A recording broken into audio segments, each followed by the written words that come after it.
Pagi ini saya mau ikut teman-teman nih, mau spearfishing.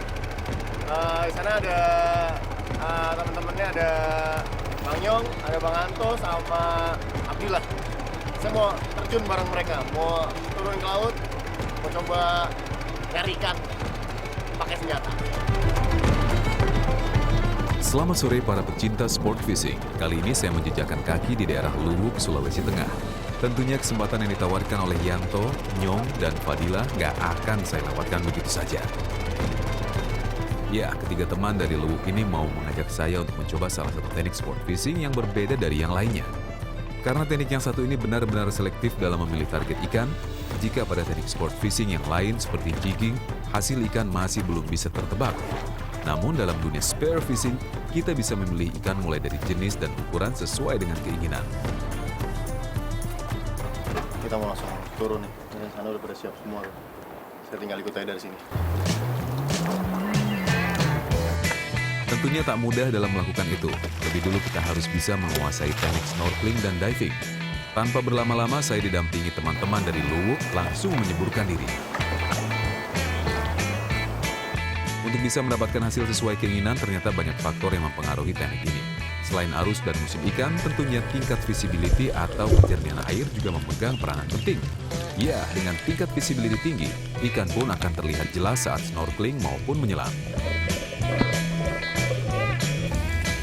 Selektivitas pemilihan ikan target memang terlihat jelas dalam teknik ini. Meski beberapa kali ada ikan besar lewat, Yanto dan Nyong pun tak menembaknya. Maklum saja ikan jenis Napoleon adalah jenis yang dilindungi. Jadi tak salah jika kedua teman saya ini tak memburunya. Mantap! Inilah yang saya maksud bahwa teknik spear fishing adalah teknik mencari ikan yang paling ramah lingkungan. Selain dari ukuran, jenis ikan-ikan yang dilindungi pun tentu tidak boleh menjadi target sasaran. Sebenarnya teknik memancing seperti ini sudah ada sejak 16.000 tahun yang lalu. Di Indonesia sendiri, teknik ini lebih dikenal dengan nama molo atau bajubi. Ya, dunia spear fishing modern dimulai sejak tahun 1930-an, tepatnya di wilayah perairan Mediterania. Adalah bangsa Italia dan Prancislah yang mengawali kegiatan spear fishing modern ini. Perbedaan mendasar antara spear fishing modern dan tradisional tentu bisa dilihat dari peralatan yang digunakan. Molo atau bajubi hanya perlu karet sebagai pelontar anak panah. Sementara peralatan spear fishing modern jauh lebih lengkap dan mengutamakan safety bagi penggunanya. Mantap!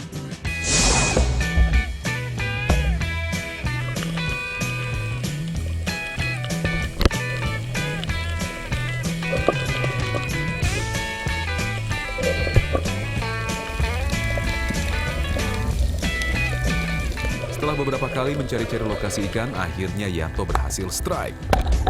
Mantap, Mas Bro!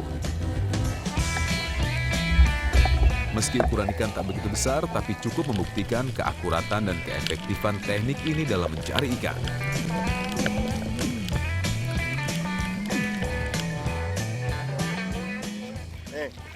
Lumayan, angkat bang ikannya bang. Lumayan nih, ternyata nggak semudah yang saya bayangin. Ternyata nggak semudah yang saya bayangin nyari ikan di dalam laut kita tanpa nafas. Jadi emang abang-abang ini keren banget, kuat banget nafas di dalam airnya. Dan ternyata arus tuh mempengaruhi banget ya bang ya. Mempengaruhi. Jadi kalau misalnya arusnya kencang, kita susah banget ya. Karena kita harus stay di bawah kita. Harus stay di bawah ya. Jadi buoyancy-nya kurang. jadi kalau misalnya kita nyelam nih, kita harus stay untuk biar tepat ya Bang ya. Kalau misalnya ke bawah arus terus, itu susah banget. Kayak tadi saya ngalamin sendiri. Saya ikut doang karena saya nggak yakin untuk megang senjatanya. Saya ikut aja, itu juga susah banget ternyata. Mantap. Oke Bang, mantap ikannya Bang. Mantap. Mancing mania, mantap.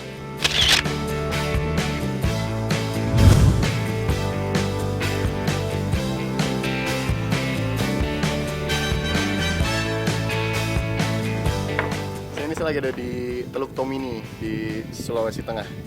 Saya rencananya mau popping, jigging, sama mau nyari spot-spot potensial di daerah sini. Saya sama Pak Santoso dari Surabaya. Kita mau tes sekarang. Ya, salah satu magnet yang menarik saya datang ke sini adalah potensi ikan yang cukup menjanjikan di sini. Teluk Tomini merupakan salah satu kawasan di mana terumbu karangnya masih terjaga dengan sangat baik. Selain banyak terdapat spot mancing, tentu saja Teluk Tomini menjadi tujuan bagi wisatawan yang gemar olahraga diving dan snorkeling. Seperti kita tahu, terumbu karang merupakan habitat bagi ikan-ikan untuk mencari sumber makanan. Sebuah rantai makanan yang harus dijaga bila kita masih ingin merasakan sensasi strike ikan-ikan besar atau monster.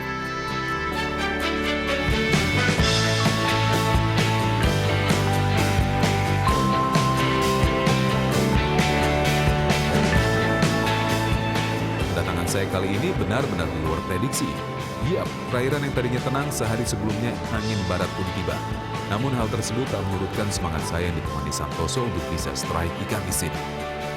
Menurut Yusran, sang kapten kapal, spot kami saat ini memiliki terumbu karang yang masih utuh. Dengan titik dasar antara 50-120 meter, spot ini memang cukup menjanjikan bagi ikan-ikan predator karang seperti giant trevally ataupun amberjack. Setelah beberapa kali mencari-cari lokasi, tanpa berlama-lama saya dan Santoso dan Janvo pun bergantian melempar popper ke arah arus di mana ikan biasa bermain.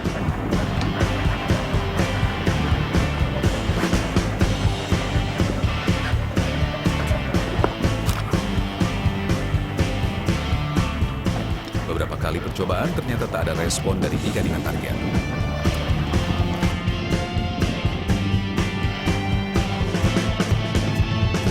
Tak menyerah begitu saja, saya juga mencoba keberuntungan dengan menurunkan metal jig kembali.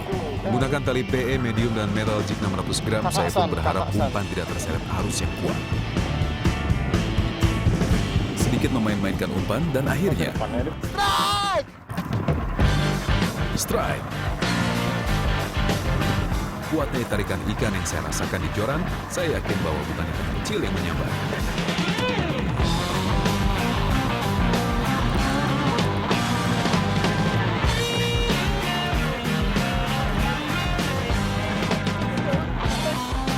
Semakin kuat saya tarik, tarikan ikan ke arah bawah pun semakin kuat pula.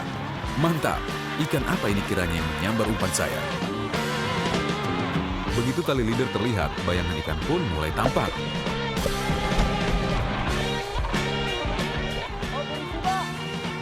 Oh, ternyata seekor red bass lah yang menyambar metal jig saya. Mantap!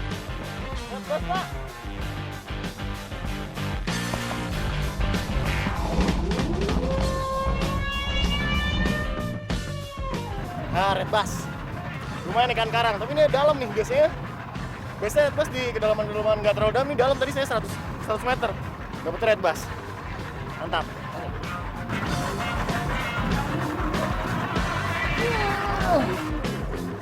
Salah satu penghuni perairan karang ini memang terkenal agresif berburu mangsa. Apalagi jika merasa daerah teritorialnya terganggu. Benar-benar luar biasa tarikan ikan yang jarang dikonsumsi ini. Mantap! Ikan pertama. Red bass nih. Sebenarnya ini kan nggak terlalu bagus buat dikonsumsi ya.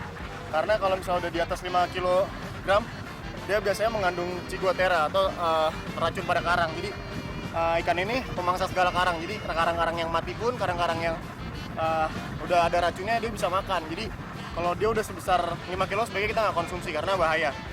Nggak sekarang-sekarang kita kena racunnya, tapi nanti mungkin 10 tahun ke depan kalau kita terus-terusan konsumsi ikan kayak gini dan sebesar-besar di atas 5 kilo, itu kita bisa lumpuh.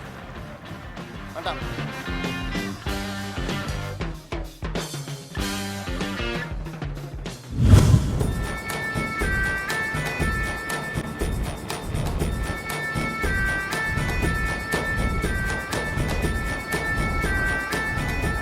masih di Teluk Tomini nih.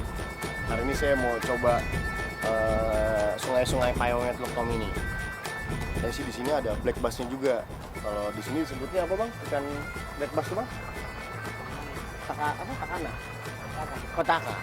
Pataka namanya kalau di sini. Kalau kita black bass. Hanya ada lumayan besar. Jadi orang-orang kalau di masyarakat sekitar nih suka tonda-tonda katanya dapat itu. Kita mau cari ini juga. Datangnya angin barat di perairan Tomini memang sangat berpengaruh terhadap ikan-ikan di sini. Tapi bukan berarti kami menyerah begitu saja. Adalah ikan-ikan muara yang selanjutnya menjadi target saya dan teman-teman di sini. Rimbunnya hutan mangrove membuat kami harus ekstra hati-hati saat melempar lure casting. Terlalu kuat saat melempar bisa dipastikan umpan bakal tersangkut.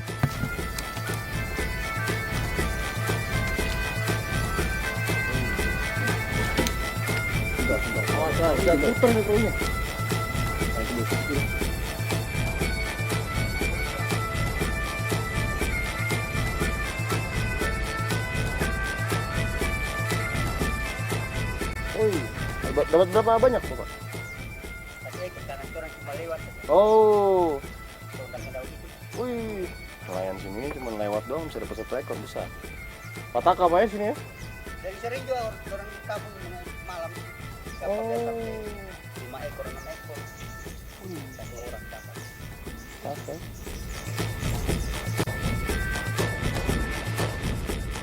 Ya, saat arus pasang atau surut, ikan predator mulai berkeliaran mencari mangsa.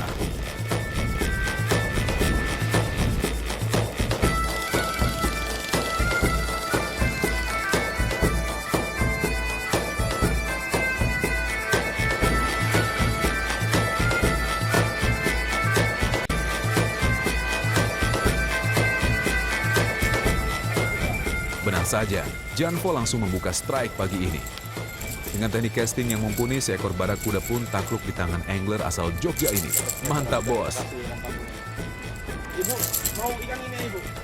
Mau ikan ini? Ini ambil, Ibu. Ya! Hook yang belum tersangkut sempurna membuat ikan rilis otomatis saat memberontak. Tak apa, Mas Bro, hasil sudah terlihat. Seketika juga saya dan Santoso langsung gigih melempar ke spot-spot sarang ikan.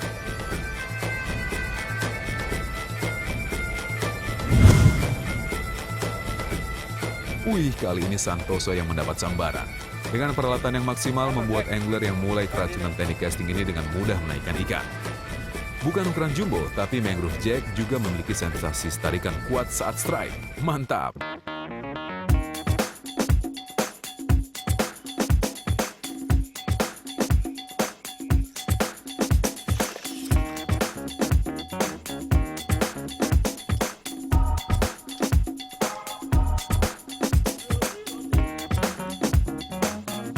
Beberapa kali saya mendapat respon tapi tak seekor ikan pun yang menyangkut di hook. Justru Santoso lah yang kembali strike. Kali ini Santoso tak perlu keluar tenaga ekstra. Ikan sumpit memang tergolong rakus, tapi perlawanannya saat strike tak sekuat mangrove jack.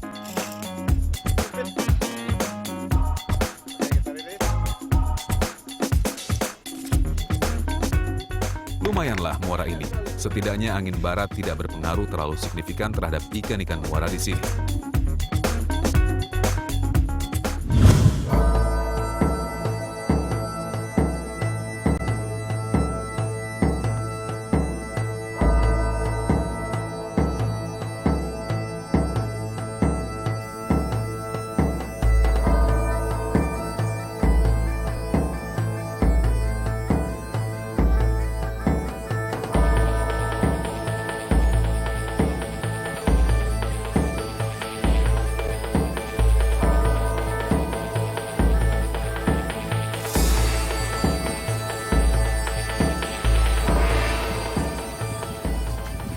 Sudah sampai nih di Pulau Tahupa. Di dalam pulau ini keren banget nih, jadi ada laguna gitu dalamnya. Airnya air asin. Jadi kita mau coba ke sana dan katanya di dalamnya tuh ada ikan-ikan tarpon. Kita mau coba mancing ikan itu. Ini ada black bass itu. Ini dia nih lagunanya. Jadi beberapa pulau di Kepulauan Togen ini dalamnya ada lagunanya, jadi ada laguna air asinnya. Dan di dalam sini ada ikan tarpunnya. Ini mau cari udang kah?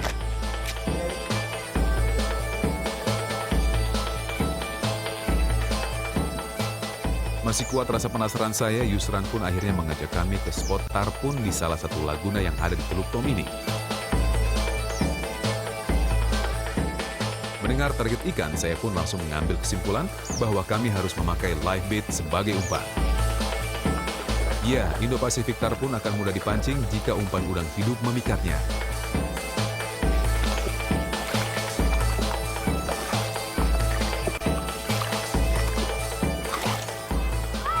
Anak-anak itu jago banget nyari udangnya. Jadi kita kalau mau mancing tarpun, kita mau cari umpannya dulu. Umpannya udang. Saya mau gabung sama anak-anak itu, mau cari udang dulu buat umpan.